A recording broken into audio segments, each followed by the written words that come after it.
Teacher graduate MLC ఎన్నికల్లో BC వాదం బలపడిందన్నారు retired IAS చిరంజీవులు. MLC ఎన్నికల్లో బీజేపీ అభ్యర్థి మల్క కొమరయ్య బీసీల మద్దతుతోనే గెలిచారన్నారు జాజుల శ్రీనివాస్ గౌడ్. రాబోయే స్థానిక ఎన్నికల్లోనూ బీసీ నేతలను గెలిపించుకుంటామని తెలిపారు.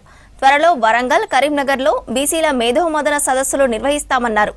2029లో బీసీ ముఖ్యమంత్రి అయ్యే లక్ష్యంతో పనిచేస్తామన్నారు బీసీ నేతలు.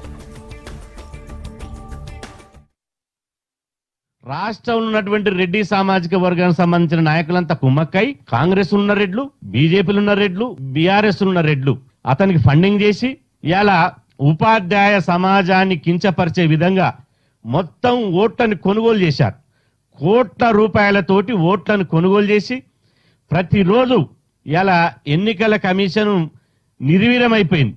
ప్రతిరోజు పిఆర్టీయూ వాళ్ళు అదేవిధంగా ఉపాధ్యాయ సంఘాలు ప్రతిరోజు దావతులు పెట్టారు. ప్రతిరోజు మద్యం ఏరులై పారించారు. నోట్ల కట్టలు వంచి ఓట్లు కొనుక్కున్నారు. అందుకనే వాళ్ళ గెలుపును మేము అంగీకరించడం లేదు. నైతికంగా బీసీలే విజయం సాధించారు. కాబట్టి ఎక్కడ కూడా బీసీ సమాజం 1% కూడా ఇలా వెనుకడుగేసి ఆలోచన చేయొద్దు. ఈ మధ్య కాలంలో బీసీ సంఘాలన్నీ కూడా ఐక్యంగా పనిచేయడం వల్ల విజయాన్ని అందుకోవడం జరిగింది. సో మేము అల్టిమేట్ గా గెలవకపోయినా మా బీసీ వాదం అనేది ఇక్కడ గెలవడం జరిగింది. సో గెలవకపోవడానికి కూడా అనేకమైన కారణాలు ఉన్నాయి. అదేవిధంగా ఇక్కడ బీసీలు గతంలో వీళ్ళకి సీట్లు ఇస్తే గెలవరు, ఓన్లీ విన్నింగ్ ఆర్ట్స్కే ఇస్తాము, గెలుపు గుర్రాలకే ఇస్తామని చెప్పి అగ్రవర్ణాలకు ఇచ్చినటువంటి సీట్లు ఇప్పుడు ఏమైందో పరిస్థితి వాళ్ళు గుర్తు చేసుకోవాల్సిన అవసరం ఉంది.